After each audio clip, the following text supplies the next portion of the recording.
The political fraternity is likely to remain engaged for the next couple of weeks, centering around Prime Minister Pushpakamal Dahal's China visit that commences from 23rd of September later this month. Prime Minister Dahal is expected to meet Chinese President Xi Jinping and his Chinese counterpart Li Keqiang, among other top Chinese officials.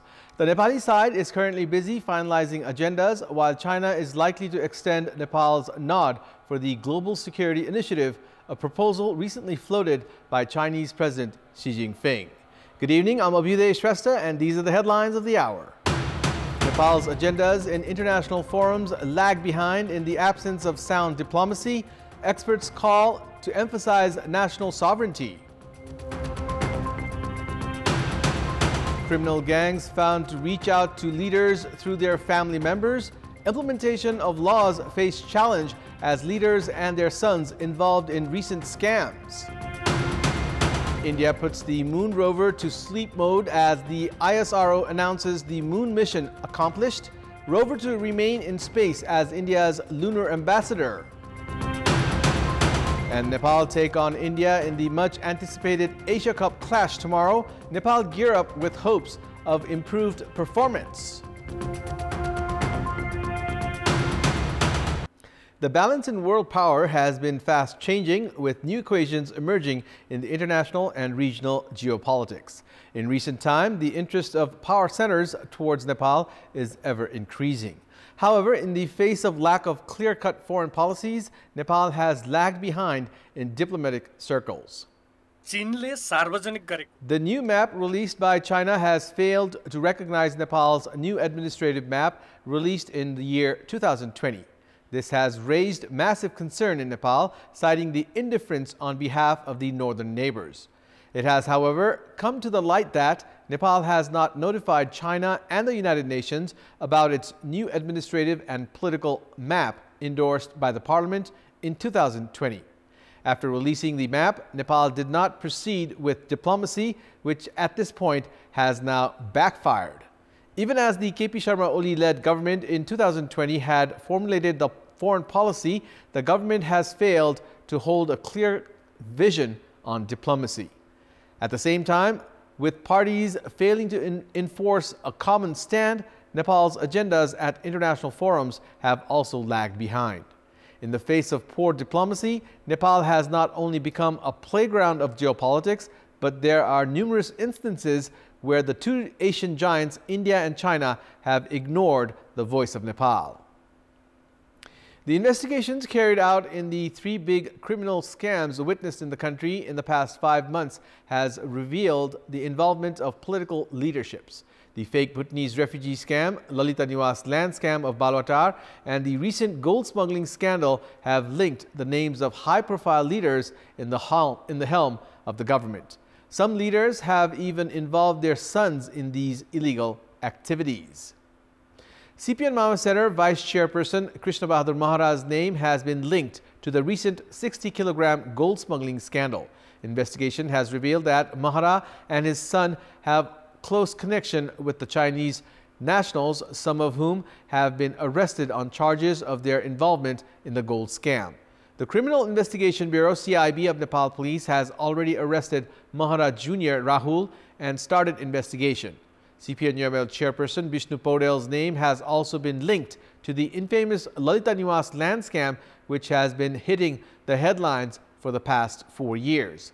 Paudel had put 8 annas of land, which was swindled according to the plan of land mafias under his son Nabeen's name. However, they were spared from being dragged into the case after they returned the land. The father-son nexus was also witnessed in the fake Bhutanese refugee scam. CPN UML's Secretary Top Bahadur Raimajee and his son Sandeep were alleged of their involvement in sending Nepali nationals to the United States of America in disguise of Bhutanese refugees. After there was basis to prove that they had taken up to 4 million rupees to send Nepali nationals as fake Bhutanese refugees, Top Bahadur Raimajee and his son Sandeep were both sent to jail and are awaiting trial. Another main individual accused in the fake Bhutanese refugee case is former Home Minister Ram Bahadur Thapa's security advisor Indrajit Rai. Rai was arrested for forming the study committee to settle the Bhutanese refugee problem, collecting money, among others.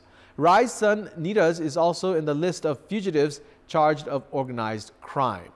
Former Home Minister Ram Bahadur Thapa's son Pratik is another person alleged of involvement in the fake Bhutanese refugee scam. He escaped into a foreign country. However, there are chances that he may be captured by Interpol. Investigation in the recent 60-kilogram gold smuggling scandal is also pointing towards some sons of leaders. The facts revealed by the investigations in the fake Bhutanese refugee scam, Lalita Niwas land scam of Balwatar, and the recent gold smuggling scandal have made it clear that smuggling and criminal activities in the country have been carried out through political cover. The latest status of Kathmandu Mayor Balendra Shah, where he threatened to set the administrative hub Singhadarwar on fire, has kicked off a new debate in the Nepali society, more in criticism and less in support for his public outburst.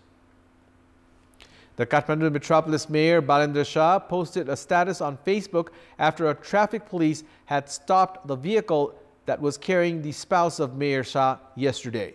The metropolis mayor was so disturbed by the incident that he took to Facebook to give out his warning. The traffic police have maintained that since it was Saturday, a day of public holiday, when vehicles with the government number plates are not allowed to ply on the street. Despite this explanation from the traffic police, the Metropolis Secretariat has said that the traffic had carried out unwanted interrogation on Sabina Kafle, the spouse of Mayor Shah. There is legal provision to punish culprits involved in arson, while action can also be taken against individuals who make this kind of threat publicly or on social media. Meanwhile, a section of the general public has also supported Mayor Shah for his outburst. There is also a rise in trend of intimidating on social media, as the Cyber Bureau of Nepal Police has over 9,000 complaints filed. Hearing on the writ filed against the vote of confidence taken by Koshi Province Chief Minister Uddhav Thapa will be held at a full bench of the Supreme Court. The joint bench of Justice Duo Sapna Pradhan Malla and Sushmalata Mathema decided to send the writ to a full bench. Now the writ would be heard continuously from tomorrow at a full bench comprising at least 3 justices. CPN-UML Parliamentary Party leader Hikmat Kumar Karki had filed a writ at the Supreme Court on 23rd of August last month, citing that the floor test taken by Chief Minister Thapa was unconstitutional. In the writ, Karki claimed that the person conducting the Provincial Assembly meeting as a speaker cannot take part in the voting process unless there is a tie. During the floor test held on 21st of August, only 46 votes were cast in favor of Chief Minister Thapa. Ismail Mansouri, who had been chairing the Provincial Assembly session, had voted to hand Chief Minister Thapa the majority of 47 votes to sustain his government. Prior to today's decision by the joint bench of Justice Duo Sapna Pradhan Malla and Sushmalata Mathema, in the preliminary hearing, Justice Ishwar Prasad Khatiwada had given an interim order directing the Thapa-led government not to take any decisions which would have a long-term effect. The government has decided to expand the operation of Hello Sarkar service, which has been operational for the past 12 years but was not effectively being run. The Hello Sarkar service, which is being run under the Office of the Prime Minister and Council of Ministers, will now operate continuously in 3 shifts from today. Prime Minister Pushpa Kamal Dahal, officially launching the expansion of the Hello Sarkar service today, directed to run the service by giving top priority to public concerns. Complaints can be delivered at Hello Sarkar by dialing 1111 from mobile phones through Nepal Telecom and Ncell. Likewise, complaints can be registered through email, Facebook, Twitter, portal, Viber, WhatsApp, among other digital means. Efforts have been made to promptly address the complaints received by the Hello Sarkar desk and inform the person filing the complaint regarding the situation. For this, 3 undersecretaries and 25 employees have been deployed. Prime Minister Dahal informed that a rapid response team has been formed and it has started works to address the complaints registered by the citizens. It's time now for our segment Public Pulse, where you text us with your opinion. Public Pulse. But before that, let's take a look at the results from yesterday's poll. Yesterday, we had asked you, what's your take on the efforts towards adding a parliamentary committee? 38% voted for A, trying to increase expenses. 60% voted for B, politics of power share. And 2% voted for C, need of the hour. Here's today's question. Why has the tariff dispute between Nepal Electricity Authority and industries not been settled? Your options are A, procedural hassles, B, incapable authority, and C, ploy not to pay tariff. The voting is on. Type NEWS, select your option A, B, or C, and send it to 34001 to share your opinion with us. In our public voice segment, today we have asked people in several provinces what should be done to extend the stay of foreign tourists. Let's take a look at what they had to say.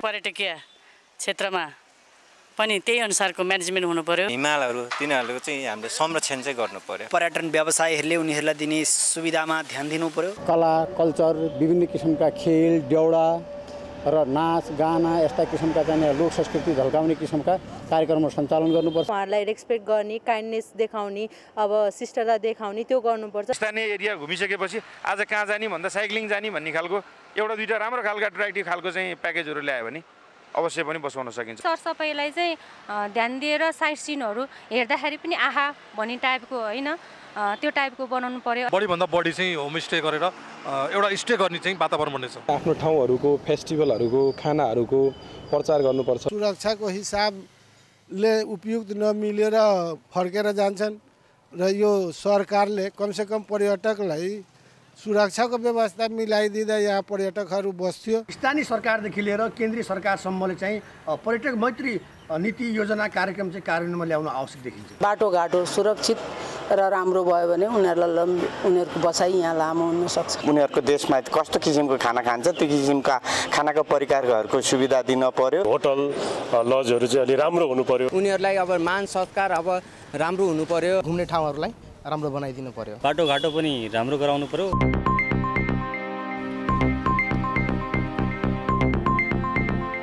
It's time now for the international update.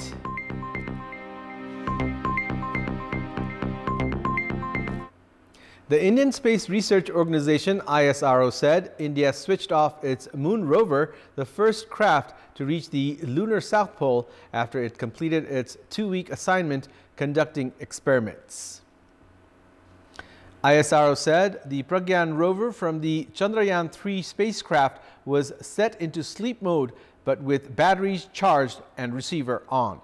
ISRO also said it is hoping for a successful awakening for another set of assignments, or else it will forever stay there as India's lunar ambassador. By landing on the moon, India joined the United States, China, and the former Soviet Union. It went beyond them in reaching the rugged South Pole shortly after Russia's Luna 25 crashed on a similar attempt. Chandrayaan-3's soft textbook touchdown after a failed attempt in 2019 sparked widespread jubilation in the world's most populous country. The media hailed the landing as India's greatest scientific feat. ISRO said Pragyan traveled over 100 meters or 330 feet, confirming the presence of sulfur, iron, oxygen, and other elements on the moon. Now India is hoping for the success of a probe launched yesterday to study the sun, observing solar winds that can cause disturbance on Earth, commonly seen as auroras. ISRO yesterday said the satellite is healthy and in Earth orbit as it prepares for its 1.5 million kilometer journey. Sports news. Nepal are bracing for a huge match against India at the Asia Cup tomorrow. 27 years after Nepal started its international cricket journey, the opportunity has finally come to clash against Asian giants India. Nepal's football team to play 2 international friendlies has been announced. Nepal's head coach Vicenzo Alberto Aniz announced the 23-member squad for the upcoming friendlies against Myanmar to be played in Yangon on 8th and 11th of September. The team, captained by Kiran Limbu, has 2 other goalkeepers, Deep Karki and Abhishek Baral. Likewise, Sunny Shrestha, Ananta Tamang, Ashish Gurung, Rohit Chand, Anjan Rai and Chiring Lama have been included in the squad. Eric Bishta, Sudeep Gurung, Laken Limbu, Awash Lamichane, Utsav Rai and Kritish Chanju are in the midfield. Ayush Kalan, Navyug Shrestha, Anjan Bishta, Manish Dangi, Ashish Chaudhary, Gillespie Jung Karki, Dinesh Henjan are in the forward line.